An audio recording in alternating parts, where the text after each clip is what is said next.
on. First was this myth, oh, with summer heat, it will all disappear, no? Right. Then it was some quick vaccine, we will find it.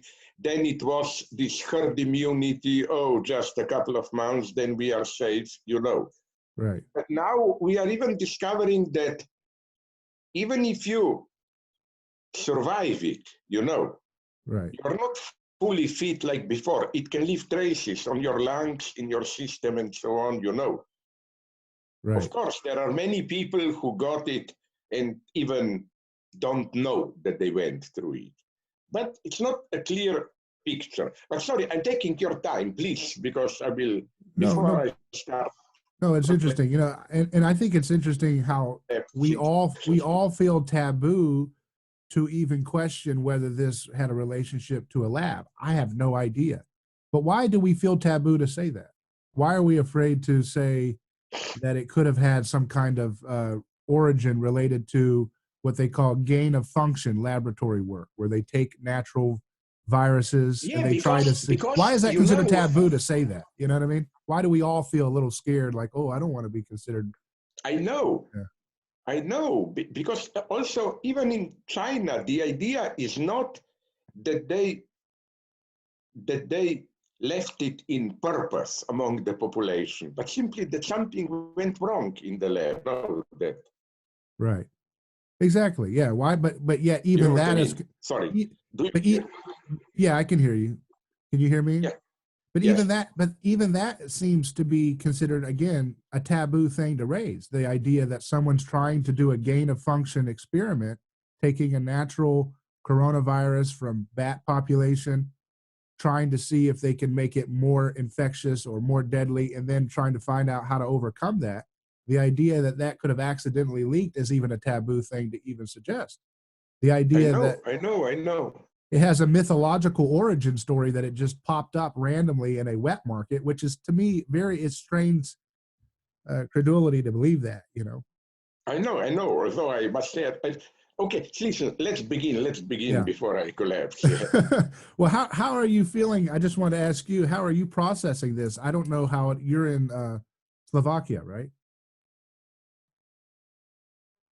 Are you in America? In Slovenia. Oh, Slovenia. No, okay, no. Sorry. I mean, Slovenia is south of Austria. Slovakia is north of Austria. Okay. We border on Italy on the west and Austria on the north. Is it a total lockdown in your country, in Slovenia?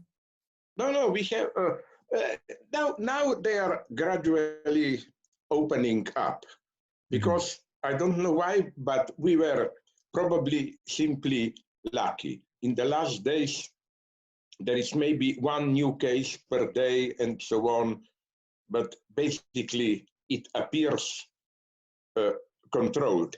I just noticed how much group psychology is at work, in the sense of how a month ago or more, it was this pure paranoia. You know, you went out, total lockdown. You went out just to a store, everybody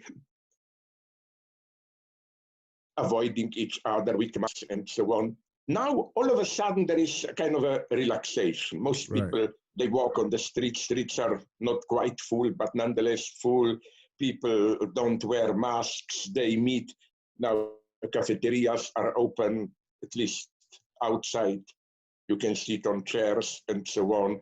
So it's a strange psychological spin, and it was the same. For example, friends told me in Israel, it was also total lockdown, and then like 2 weeks ago, all of a sudden the whole atmosphere changed. It's not so bad, let's return to some kind of social life and so on, you know. Right. But you know what's so interesting? That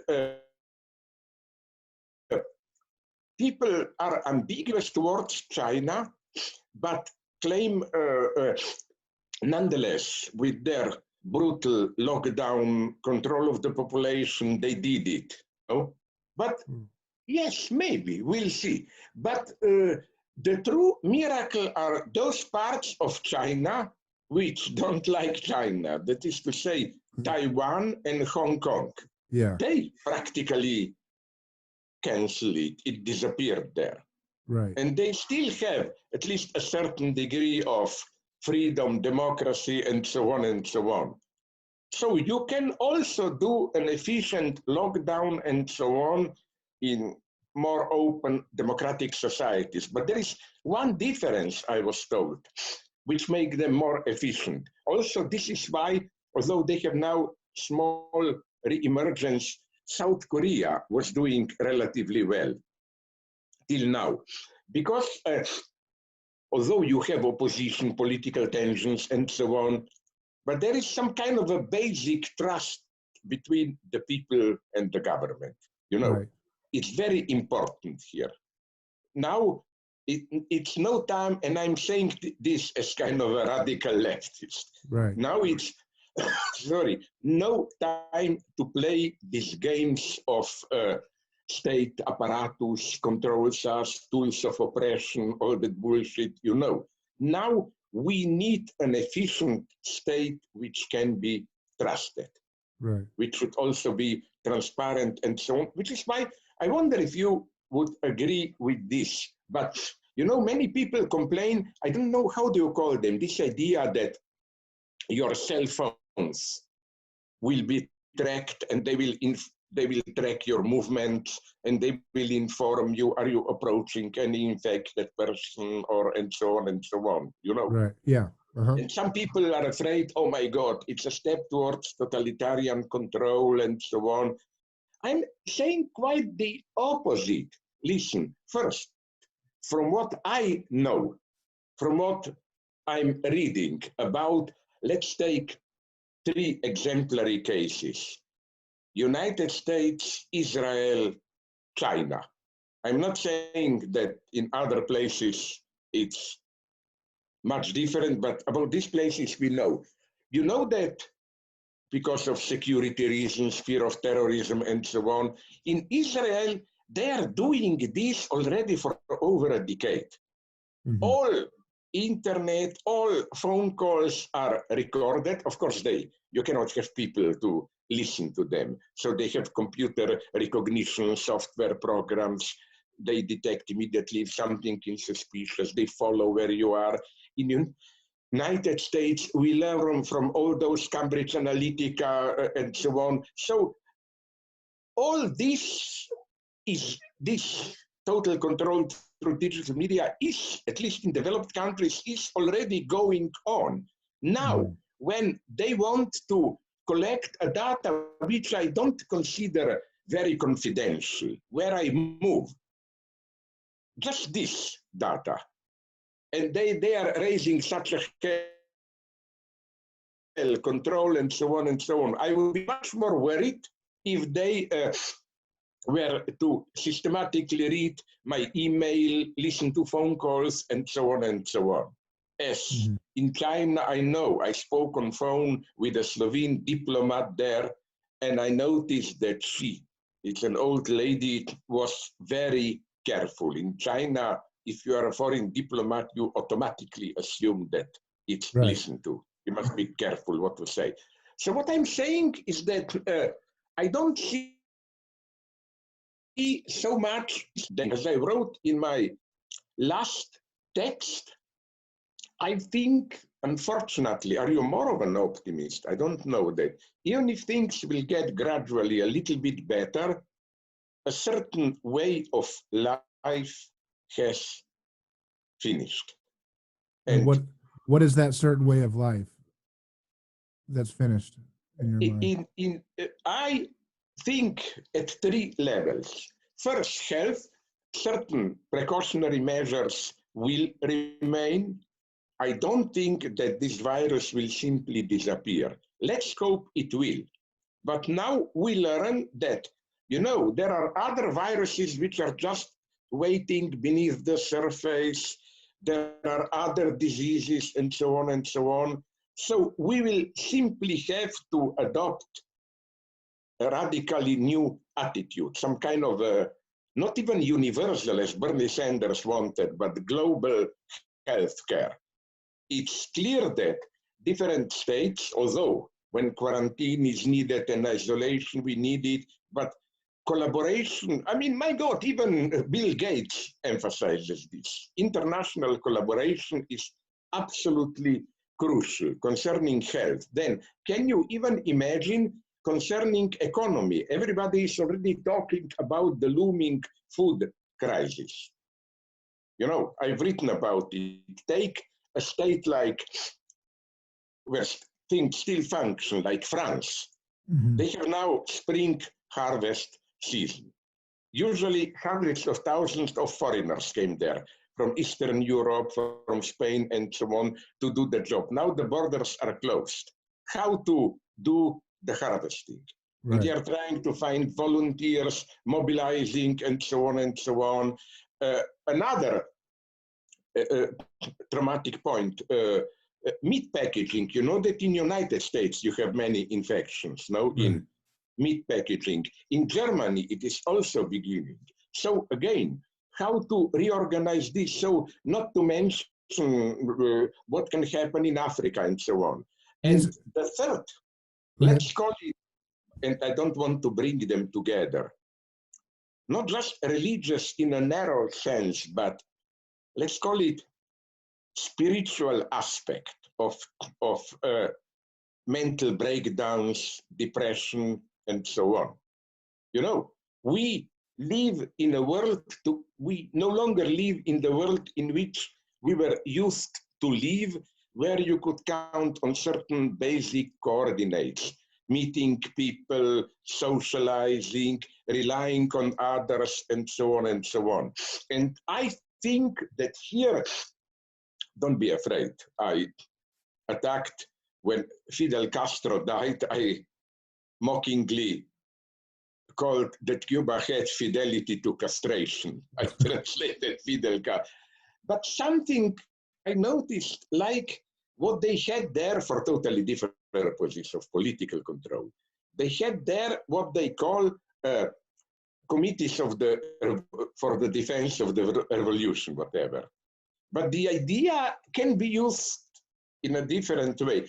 The idea is that in every block, part of the city, you have a group of people who not control others in the sense of political control, but this is spontaneously happening. People telling me from Brazil, where state is screwing everything up, in Barcelona and Madrid and so on. You know, people gather a couple of streets, block, and say, okay, let's take control, not in a bad sense, but let's see, where are old, infirm people?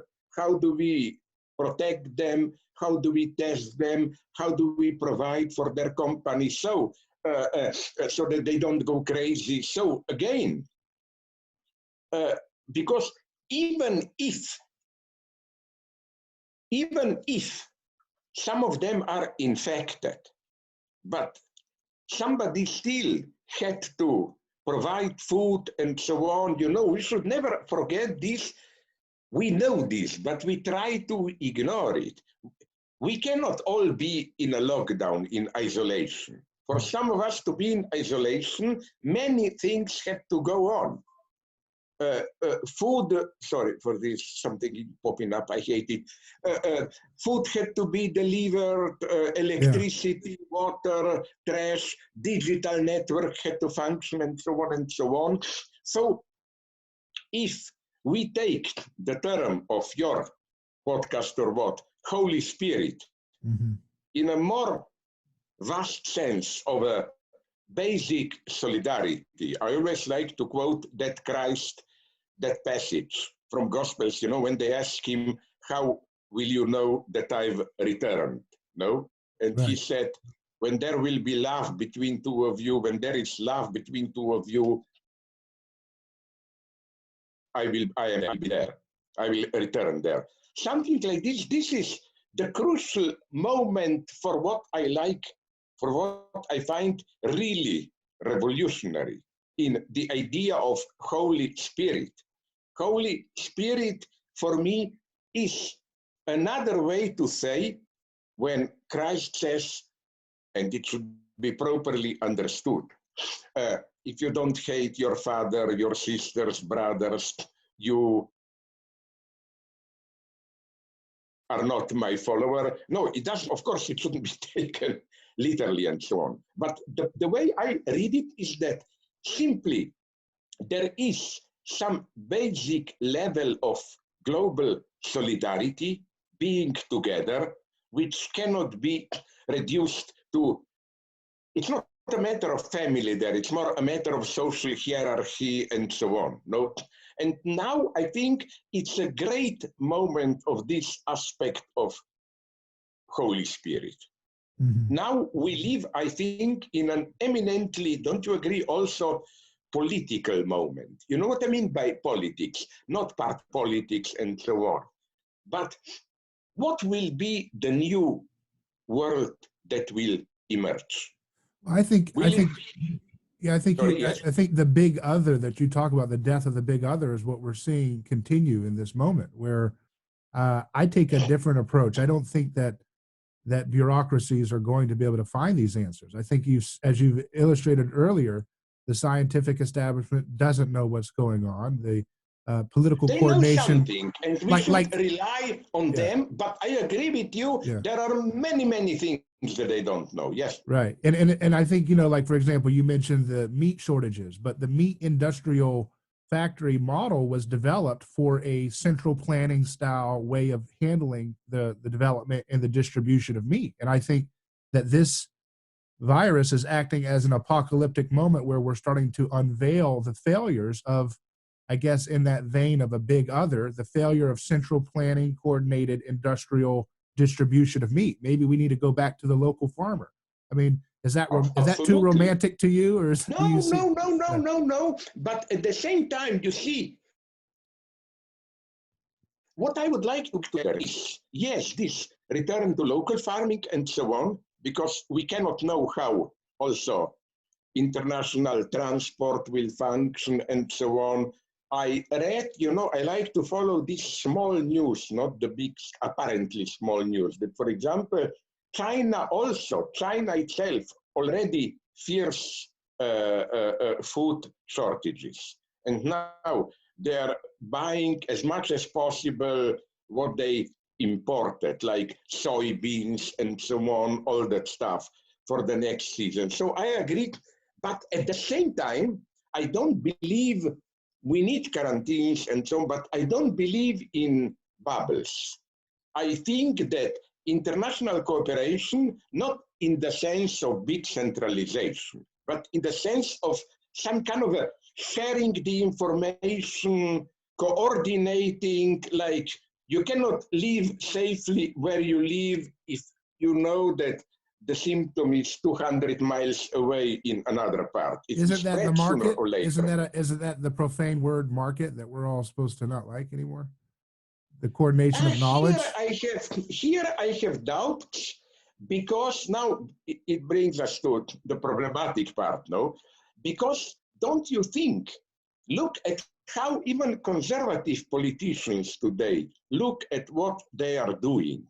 They are they are doing gestures which don't follow the market rules. For example, even Donald Trump had to give to people checks and so on and so on. This is a form of what we called till recently universal basic income. Right. What we discovered is this. Yes, where market is more efficient, we should use the market, because I agree with you. State centralization brings terrible temptations of corruption and so on with it. Things can go terribly wrong.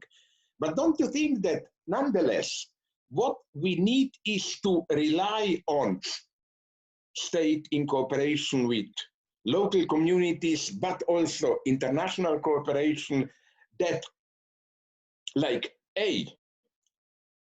some kind of healthcare will function globally. I'm not a utopian here. I'm not saying we will be sending doctors everywhere. I'm just saying of cooperation. We should know what happens next. We should exchange data and so on. Yeah. So global healthcare system had to be strengthened. food has to be somehow coordinated, Right. guaranteed. It's good when you say local market and so on. Okay, but what will you do with a big city like New York, my God, no? Mm-hmm. The whole eating habits will have to be changed. You can no longer rely probably There's plenty of beef cattle outside in upstate New York or New Jersey, though. You know, just ship that beef in locally, and the prices would be. To feed them, you think? Okay, maybe I don't know. I'm just saying that I don't think, I doubt that simple market mechanisms can, as a basic form of social exchange of commodities, can do with this. These are unconditionals. Again, health, food, then electricity, water supply, Right. garbage, and also, digital space, internet. Right. This unconditionally has to go on. Well, it's big. Without this, we are lost. It's bigger than the market because it's not all about commodity exchange, but I do think it's in the world of what I would call voluntarism. I think that, for example, we will need this. Yes. Yeah. Yes. For example, let me like, for example, the search for information about what will help us in terms of finding drugs that work.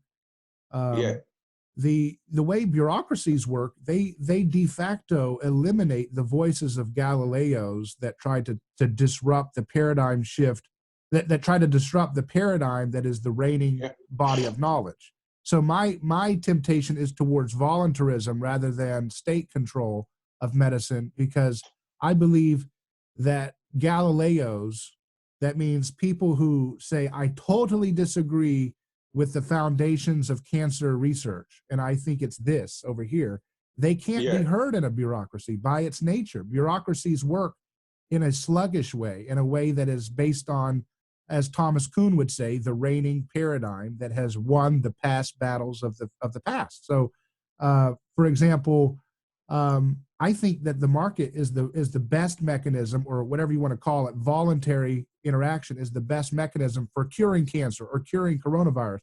For example, I'll give you but okay, let's take this. We all know, and that's good. That's for me good competition. We all know that only in the United States there are dozens of companies investing billions into different vaccines, playing different options. Japan is doing this, China is doing this, South Korea is doing some miracles. In Europe, I think the Swiss and the Germans are progressing and so on. So I agree with you, this plurality should be maintained. I just think that if maybe it will not be one, but a couple of them will be found to work really, not total instant cure, but at least in the sense of alleviating it and so on and so on. That this should be somehow instantly available to as many people as possible. Well, I think you've touched on a very interesting thought. So here's what I would say about that. I think that the way the governments are structuring medical research, like, for example, the FDA, Food and Drug Administration, and I'm sure it's similar to other groups, where it requires $1 billion to pass the FDA approval process. And it takes 10 to 15 years for a new drug. No, that's madness. I know, that's madness, yes. So what happens is it de facto eliminates any pursuit of knowledge for a solution that can't be patented. And so patents, in my imagination, are from the state. I don't believe in intellectual property in a voluntary market world or market/voluntary interaction. Patents are a fiction of the state. And so the state comes in and they say, okay, we want to help find a solution, but then the incentives they create that you need to spend $1 billion de facto eliminates anything that can't be patented. And here's what you find. What you find is that, for example, I have a friend in Salford University in the United Kingdom. He's the chair of translational medicine there. His name is Michael Lasanti. And he has been advocating that people use 2 very cheap FDA-approved generic antibiotics. One of them is azithromycin, and the other one is doxycycline. And he has called for clinical trials to test these generic drugs. The problem is the way the government managed healthcare system is, it is deeply captured by interests that are always going to steer towards something that will be patentable, something that can be stay on patent, because that's where your obscene profit margins come in. Azithromycin cost $1 to make, or a penny to make, and you can sell it for pennies, just a few pennies more. Same with doxycycline. So those are actual drugs that are actually functioning on a market level where they're off patent. That's how it would be in a free market world. You wouldn't have patents creating these obscene profit margins. And doxycycline and azithromycin are extremely cheap, that you would not need insurance, you would not need government care to pay for it. That if you could properly do the research, perhaps we would find out in a free world. Does that make sense? Yeah, but nonetheless, what I fear here is that I agree with you, but the tendency I see is nonetheless to find the vaccine as fast as possible. Don't you think that this tendency will prevail nonetheless? Because if, with all the bureaucracy, isn't it clear that our state powers are administration and so on, even health, science, and so on, are in a state of panic. They desperately want to find a solution. Not just for profit, who does it first gets money, but it's a desperate situation, And I think that what you are saying, isn't it nonetheless spontaneously already happening? Local labs are testing this, they are testing this, and so on and so on. And I think everybody is waiting for it, so that if somebody can demonstrate not just that it works 100%, but that at least as it is, how is it called, that South Korean drug? I think it was South Korean, Demseverin or whatever.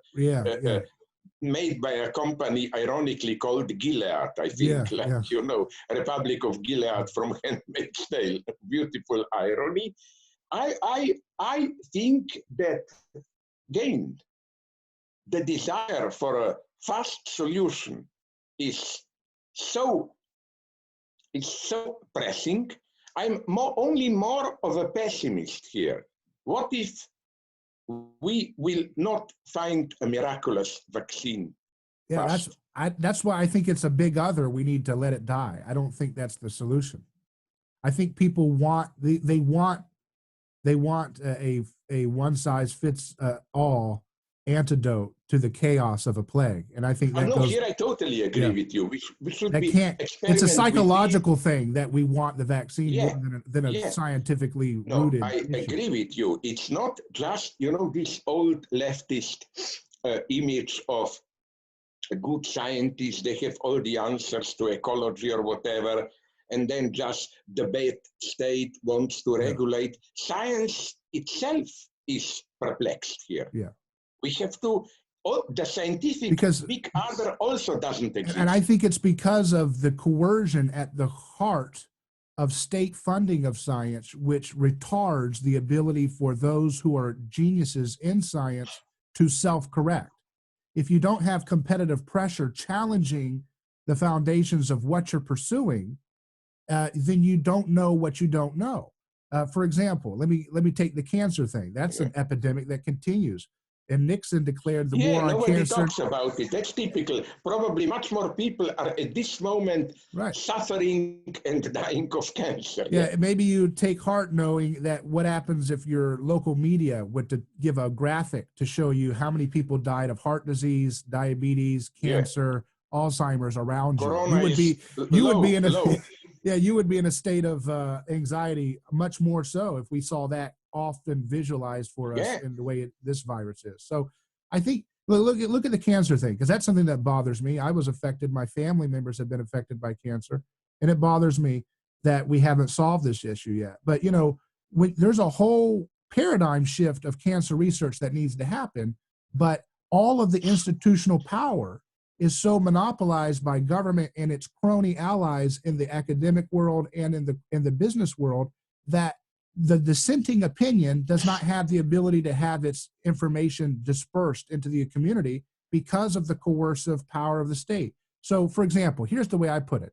Knowing what I know, I've seen people like Dr. Thomas Seyfried of Boston College, who talks about therapeutic ketosis as the ability to starve cancer of glucose and starve cancer of glutamine using a non-toxic drug that's also generic, so that's functioning in a market.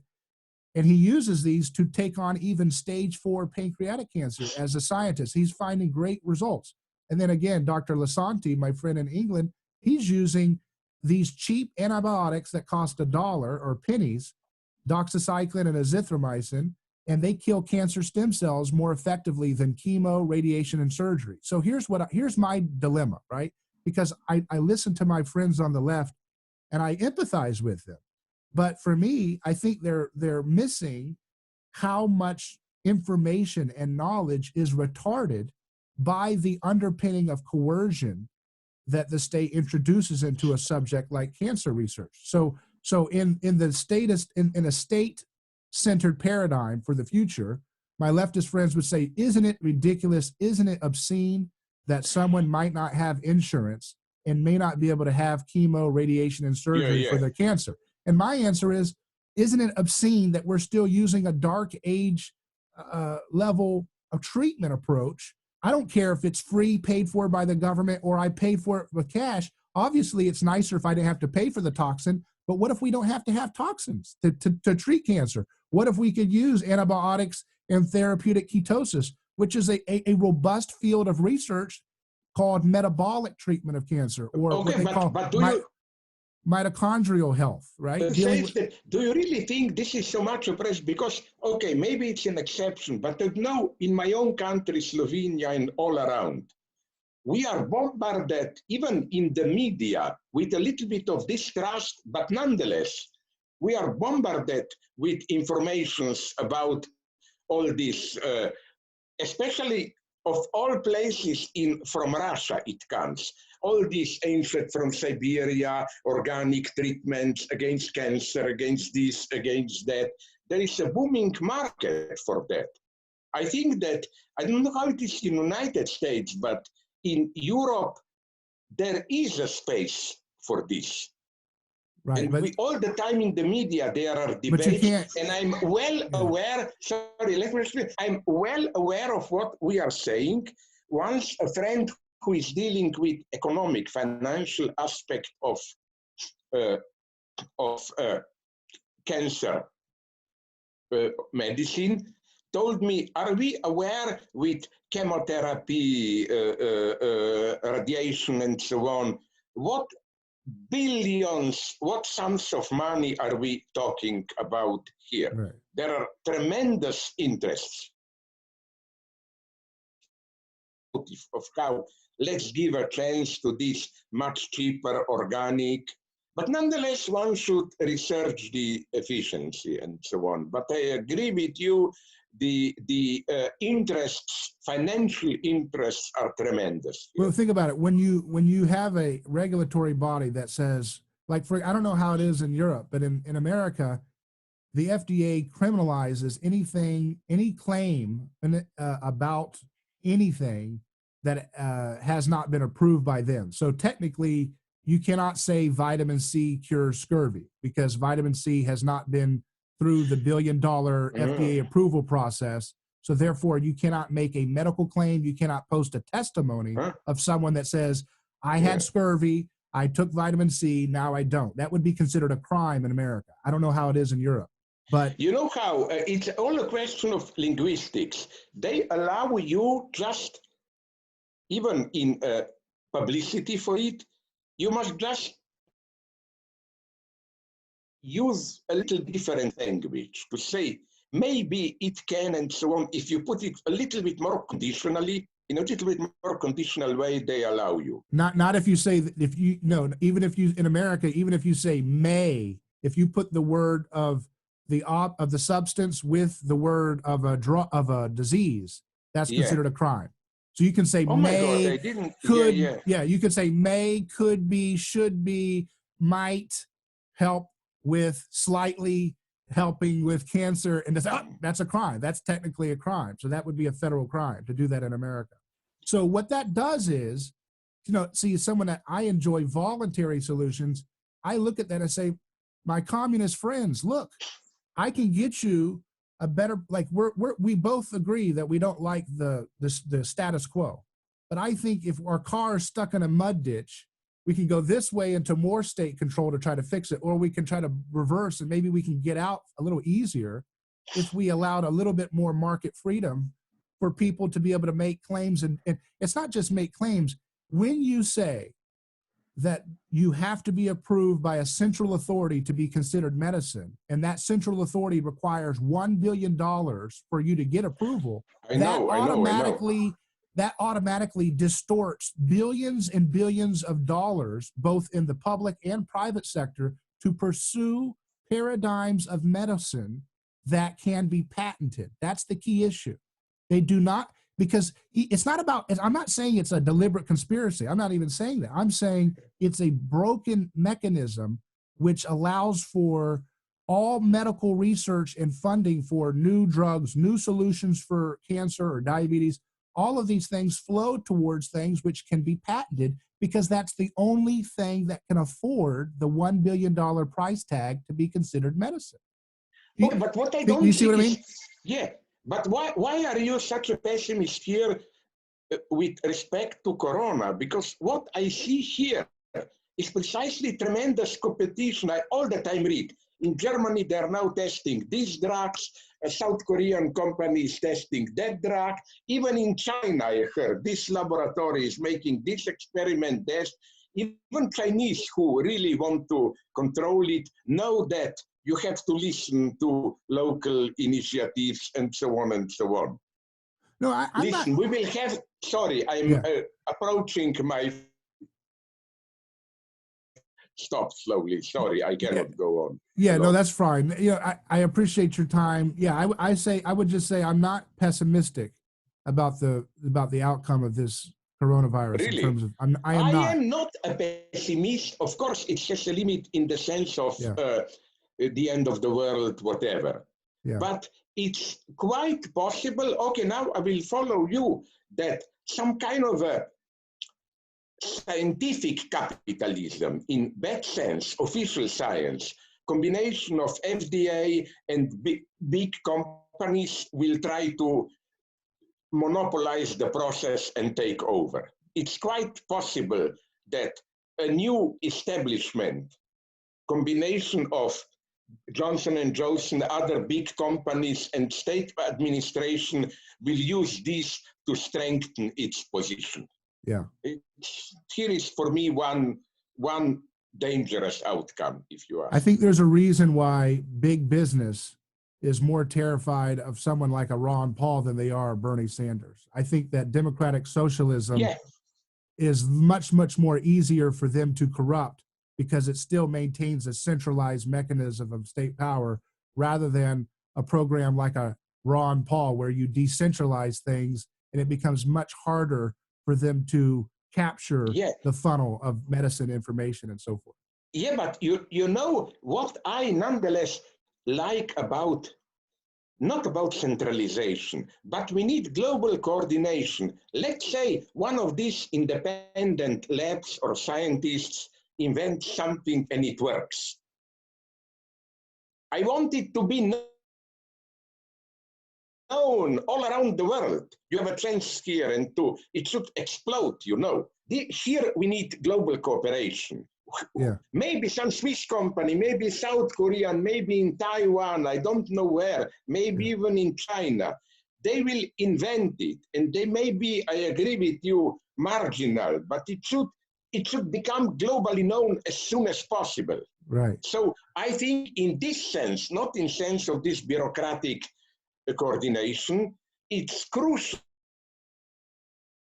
Maybe this form of, yes, local initiatives, competition, and so on, but nonetheless, we should be not in the sense of centralized power, all interconnected, exchanging data, and so on and so on.